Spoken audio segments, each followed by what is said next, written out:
Hello everybody. Welcome back to the channel where we talk about stuff. Welcome to the halving. Yes, it's literally felt like forever, but we finally made it. There's so much to constantly talk about, and I am trying my best to continue doing the daily videos. It is a little bit exhausting, I won't lie. But the problem is that every single day the news kind of gets a little bit crazier. If you've been following this channel for, anything longer than a year, 6 months, you know that daily the news has kind of been like quite intense and or extreme, depending on which word you actually want to use. This halving is meant to be the beginning of the actual hyper supply crunch for Bitcoin. For those of you who don't know, who are new here, are just arriving because of the halving, hello. The idea of the supply crunch is basically that, and I need to say these numbers so that everyone is on the exact same page, because I'm noticing that in the event, and this has been happening as long as I've been in the market. This isn't anything new. This isn't anything that's like, oh my gosh, the last six days have been crazy. Any time that there's a drop in price, I notice this like bearish, heavy kind of feeling that almost swings out of nowhere. People are either in this market extremely euphoric and or down in the dumps. There seems to be no other real way to be for a lot of people in the cryptocurrency market. The idea is that there's only ever going to be a maximum of 21 million Bitcoin. Got it. It's really funny that I even said that. I was just recently chatting with some people, and someone said like, oh yeah, there's only like 100 million Bitcoin or something. And I was like, okay, so everyone's still, the masses don't know the 21 million yet. We have currently mined, I believe it's over 19 million Bitcoin. I believe that's the last number that we got. There's the circulating supply that has been released, has been created, has been bought up, has been gobbled up, has been stored away by a lot of people. And this is what I think also is a common misconception. People think that the 19 million Bitcoin are kind of just there, waiting for people to buy them when they have already been bought up and purchased. And I mean for years now. There are a lot of companies who look at wallet addresses, as we've been going over the last 2 years. And people see that these wallets, people, organizations, countries, institutions, banks have been buying up Bitcoin for years, basically sending it to the same wallet address or to multiple addresses, but there have never been any outflows. Coins have only gone in and have not come out. The halving signifies that the supply of Bitcoin that's going to be created, of course, gets cut in half, thus the term halving. But it's also an economic policy, unlike anything that we've actually seen in the real world. I had to also explain that to some people like in the actual physical real world who were asking me about Bitcoin. They were asking, why is Bitcoin so important? And the easiest answer I could give them is inflation. The world that we live in right now is controlled by people who only care about their own interests, who are trying to make themselves richer and don't actually care about inflation being 4%, 12%. You go to the store and things are double the price because they are already rich and the system works for them. The idea of Bitcoin is that Bitcoin is deflationary, and it's not us having to sit there waiting for Jerome Powell to step on stage and say he's going to do A or going to not do A, and then we sit there terrified and markets move either way. We know for a fact that every 4 years, automatically Bitcoin has an economic policy that basically cuts the amount of it that is being created in half, and that essentially the coins that are already out there, that's what they get. So people who have bought early have, and those who buy later don't. And for those of you who are wondering, yes, you were still early. No, you were not too late. No, Bitcoin has not, at least at the time of me making this video, has not gone to $100,000 and is still not at $1 million. You are at the very beginning of the race, but people don't understand that because Bitcoin has been out for 15 years. Just thought I'd clarify a couple of things. the amount of Bitcoin that there is left up for grabs is constantly dwindling. And the misconception is that if prices are falling, have fallen, well, people must be selling, or maybe Bitcoin's not doing as well as people thought. No. It's a whole bunch of market dynamics that I don't want to make this a 95-minute video to really explain a lot of things. A lot of it has to do with, from what we've seen, the vast majority of the time, is that very wealthy people are in the market and they want all the Bitcoin for themselves. They figured out in all markets it's quite easy to scare people by whatever the action or the event might be that'll cause normal people to actually sell their Bitcoin, get out of the market. And then we consistently hear that once again, these coins have been bought up in a day or two by some larger organization or company or bank or country. You get the entire idea. When I tell you that I have two channels, for those of you who don't know. The other one is called The Modern Investor. It is daily cryptocurrency news, and this channel is more of like a deep dive into one particular topic on any given day of whatever the most famous news might actually be. When I hear people talking about Bitcoin, and I understand that they don't understand, or I see people within the market who put together incorrect facts, if I can say that. That is to say, the fact may be a company has purchased 15,000 Bitcoin. The incorrect part is that it's not a lot of Bitcoin because another company has 200,000 Bitcoin. So that one 15,000 gets swept under the rug and people pretend that it's not as big as it actually is. The news that we've been constantly getting, and this should have, I hope it did, should have set a fire beneath everyone. In January, when we started hearing that the actual accumulation rate just from BlackRock was 10 to 13x, you should remember the number, 10 to 13x, the amount of Bitcoin that was being created by the machine. So 900 Bitcoin were, before the halving, being created per day. And BlackRock alone was accumulating between 9 to 13,000 Bitcoin per day. The problem, once again, being that it's just not BlackRock alone in the market. There are other companies. BlackRock has kind of taken the narrative as they are BlackRock. I get it. Money. Cool. Amazing. They've kind of taken the entire narrative into themselves in that they're the only ones accumulating Bitcoin, when that is the complete opposite of the truth. There are millions and it is believed to be hundreds of millions of people in the market who are also buying fragments of Bitcoin and or whole Bitcoins as well. The important part in all of this is that there are other companies doing so. When we heard earlier this year that if BlackRock's accumulation levels had kept up with those numbers, when the Bitcoin got cut in half, those numbers would have doubled, essentially. So they would have been accumulating between 20 to 26 times the amount of Bitcoin that's being created per day. How that number hasn't shocked the living crap out of people is completely stratosphere, gone, completely beyond me. How people haven't treated this with more earnest, like it's as if it's not something completely important. The other part is that there are other companies who are buying. So we can only assume that if all the ETF issuers, the ones who just got approved in Hong Kong, the ones who just got approved in Germany, the ones who have had ETFs in Canada and other countries for like a year now, we assume that that number alone is probably anywhere, or was 25x the amount of Bitcoin that's being created per day. We can only then assume if you and your friends are buying, or you know someone else who's buying, et cetera, all these other whales and stuff that we're seeing in the news constantly, daily. I keep talking about that one address called Mr. 100. You can maybe find news about it somewhere on Twitter. It's an address who for like a year and a half has been buying 100 Bitcoin per day. The problem is that they've actually now been buying around 500 or 700 Bitcoin per day. The actual number, because of the halving, is probably closer to 60 to 70x the amount of Bitcoin that's actually being created per day. Keep all these numbers in your heart. Keep them very, very close because they're very, very important. You don't understand.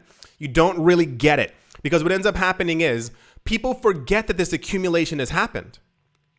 When the prices go down, it's gone from people's minds, and they go, well, I guess the bull market's over. I guess nothing's going to continue. And it's like, no. You're not understanding what happened. There's a whale somewhere who figured out exactly how much to sell on an exchange to get the price to go down. The altcoins fell. You were told to be afraid by some news article, and you sold off your coins. When you sell, other people begin to sell as well, and then the price goes down, and then those coins get swept up, and then the price goes back up. It's been happening for as long as I've actually been in the market.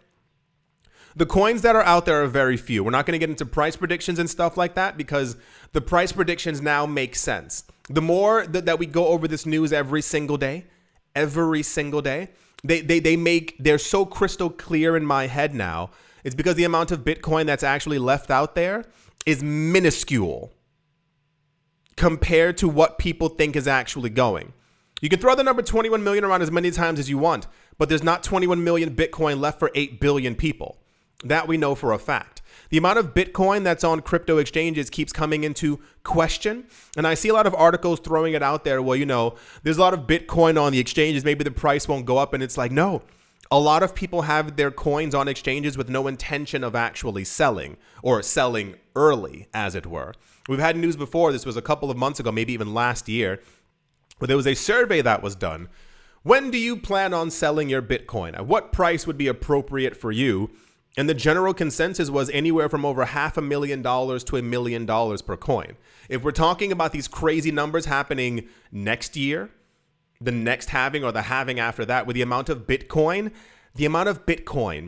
that will come out of the machine in 2032 is just, I think it's around 700,000 Satoshis. That is 0.007, I believe that's the number, Bitcoin that actually ends up coming out. The halvings are getting really intense, and the only people who are paying the maximum amount of attention are the people who are like market makers, who have the money, who know how to push other people out and how to make people afraid. This news popped up, and I was like, of course. Yeah, makes complete total sense. We have a couple of research companies within the space who like scour through the chains, see where the addresses are going, how much money is going in, how much money is not going out, crypto exchanges, yada, yada, yada, and they compile all this information together. There's one company, it's called Bybit, B-Y-B-I-T. They found out that if accumulation levels continue from where they were before the halving, something really crazy is going to happen very quick. And the problem is, here's the problem, is that I've been making these videos for years now. Years, like literal years. And I remember making videos talking about, there's a company who just bought a bunch of Bitcoin. This company's rumored to be buying Bitcoin. They did. This Bitcoin has been taken off the table. There's this company who just bought this Bitcoin. The amount of Bitcoin going into these addresses is not leaving. Rich people are talking about this. This is happening. Banks are accumulating. And I slowly see Bitcoin going from 8,000 to 12,000, 12,000 to 16,000. Bitcoin goes from 16,000 back to 13,000 and people go, well, I guess it's over. It goes from 13,000 to 23,000, falls back down to 20. People go, why can't we get past 20,000? I'm like, we doubled in price. No one's going to notice that. 20,000 to 74,000. I guess the bull market's over. We haven't hit $80,500 million yet. I guess Bitcoin's not doing well. You realize all this accumulation has led to these prices going higher.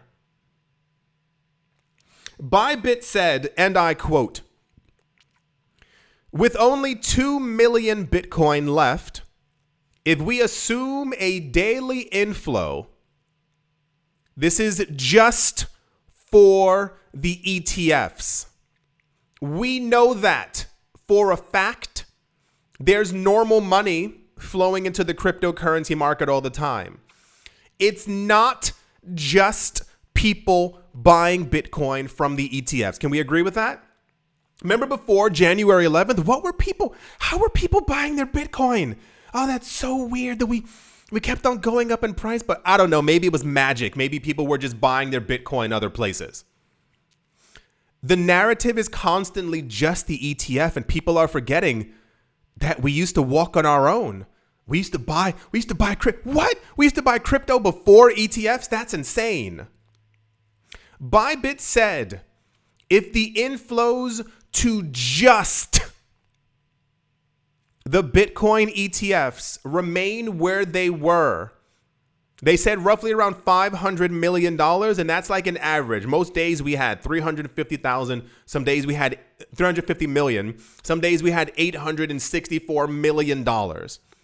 They said if the inflows remained at half a billion dollars, the equivalent of around 7,142 Bitcoin will be taken off of exchanges daily.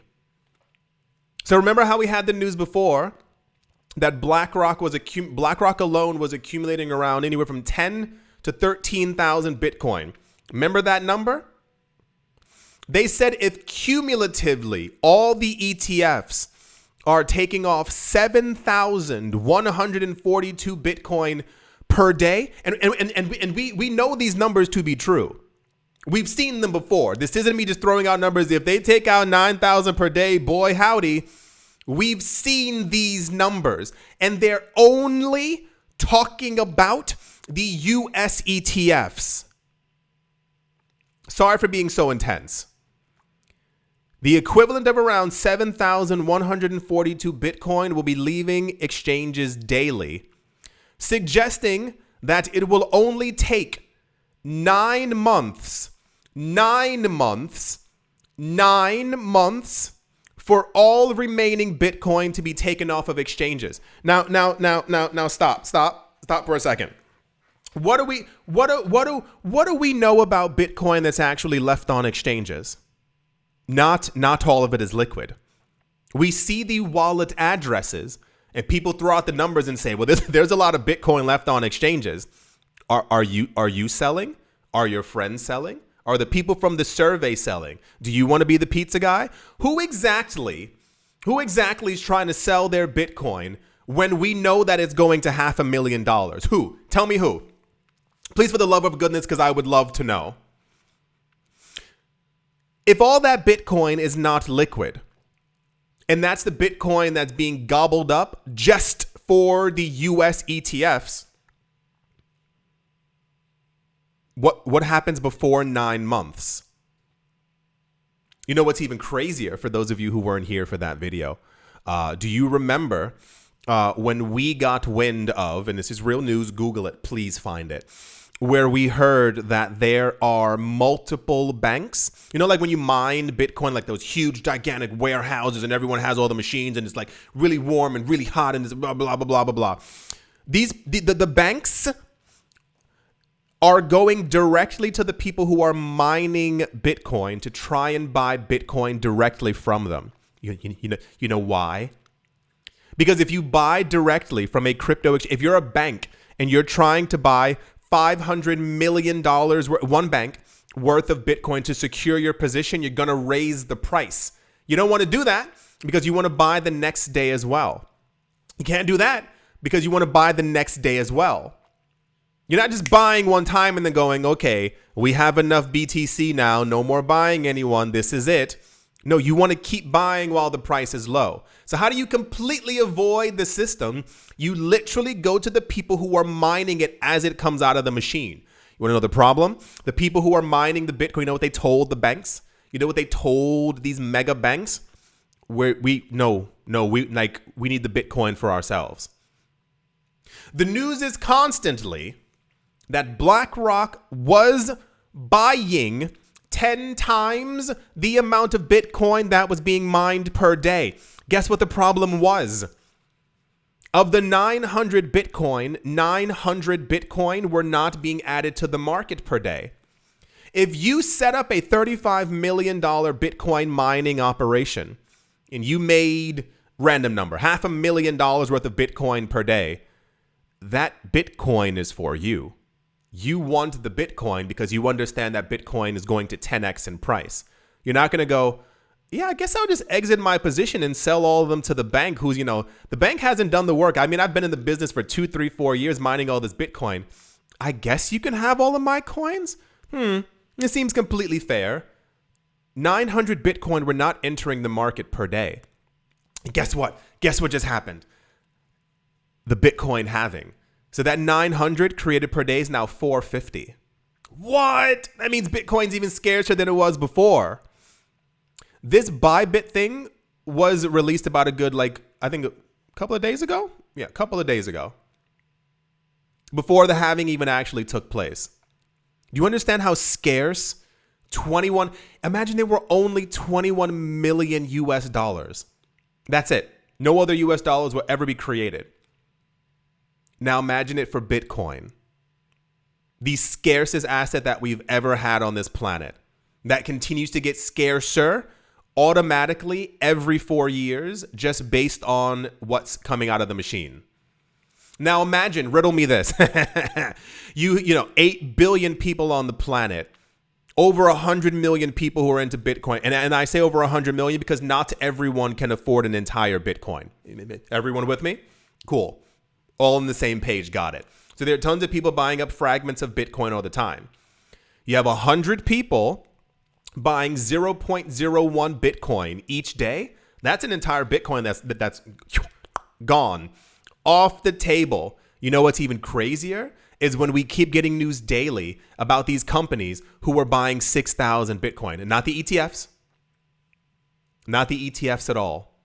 Buying 6,000 Bitcoin. This company bought 880 Bitcoin. This company bought 47,000 Bitcoin. Remember the news that we had about 2 or 3 weeks ago? For those of you who don't know, there's a company called Tether. They make a stable coin that is pegged roughly 1-to-1 to the US dollar.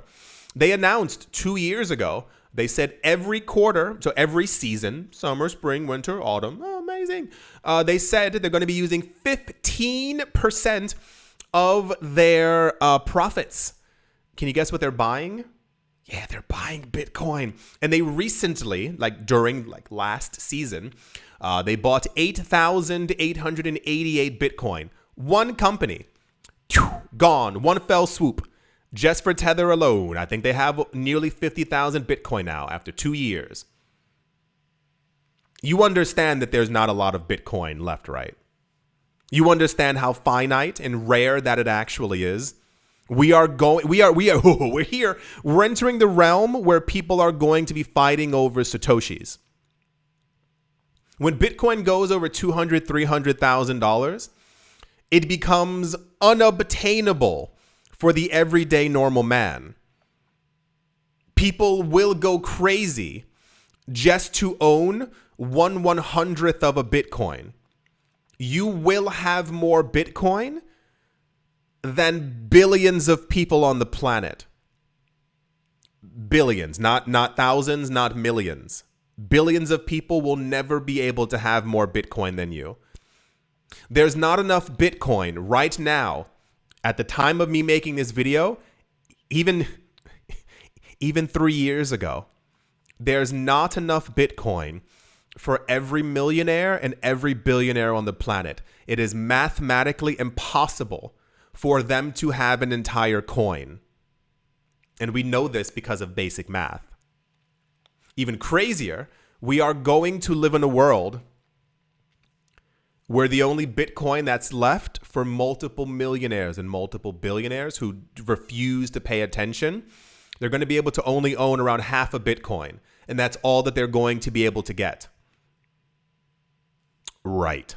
So the next couple of months are going to be far more intense than this video.